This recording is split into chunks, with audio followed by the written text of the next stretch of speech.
అని వార్తలు రాసినటువంటి వాళ్ళని లేకపోతే అది ప్రెస్ మీట్లు పెట్టినటువంటి ఇప్పుడు ఆ రక్తం మనకు ఏమైంది అని కూడా రాస్తున్నారు ఇప్పుడు మరి 2 రోజుల నుంచి లేదు సోషల్ మీడియా అది కూడా పెట్టారా ఆ రక్తం మరకలు ఏమైనాయి మళ్ళీ వెనకాల తుడవడానికి తెలియదు ఇంకో 10 మంది మనుషులు వచ్చి తుడిచారని కూడా రాస్తారు. అందులోకి అది ఏసీ బోగి అంట, ఏసీ బోగిలో ఎక్కడిగిన మరి ఈయన దూకేశారో గెంటేశారో నిజంగా కింద పడిపోయారు అక్కడ చూసిన వాళ్ళు ఏమైపోయారు అది కూడా ఒక ప్రశ్న. ఇప్పుడు మనకి సాధారణంగా ఇదివరకు పత్రికల్లో ఒక చిన్న పొరపాటు అంటే పత్రికల్లో వార్తని రాజకీయ పార్టీలు ఒక టేక్ ఇట్ అడ్వాంటేజ్గా తీసుకుని పత్రికా జర్నలిస్టు చాలా టెక్నికల్ పాయింట్స్ని బేస్ చేసుకుని కానీ రాసేవాళ్ళం కాదు. క్రైమ్ వార్తలు రాసేటప్పుడు నేనే కొన్ని వేల క్రైమ్ వార్తలు రాసి ఉంటాను.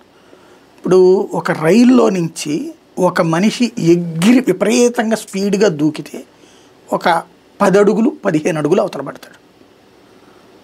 మనం మీరు లాంగ్ జంప్ చూస్తారు, హై జంప్ చూస్తారు, మామూలుగా పరిగెత్తుకుంటూ వస్తే కానీ మీరు దూకలేరు. అంతేగాని ఇలా నుంచి ఒక్కసారి అంత దూరం ఎగిరి దూకలేరు, 250 అడుగులు దూకలేరు. లేదా మిమ్మల్ని వెనక నుంచి ఒకటి తోస్తే 10 అడుగులు విపరీతమైన బలవంతుడు తోస్తే 15 అడుగులు పడతాడు. ఎందుకంటే గాలి మనకన్నా బలంగా ఉంటుంది. ఇంకోటి మీరు సింపుల్ ఈజీగా అర్థమయ్యే భాషలో చెప్పాలంటే ఇప్పుడు బండి మీద వెళ్తున్నారు, మీరు గబక్కను ఊసారంటే అంత దూరం వెళ్ళి పడదు, ఇటు వచ్చి కొడుతుంది, మీ మీదే పడుతుంది.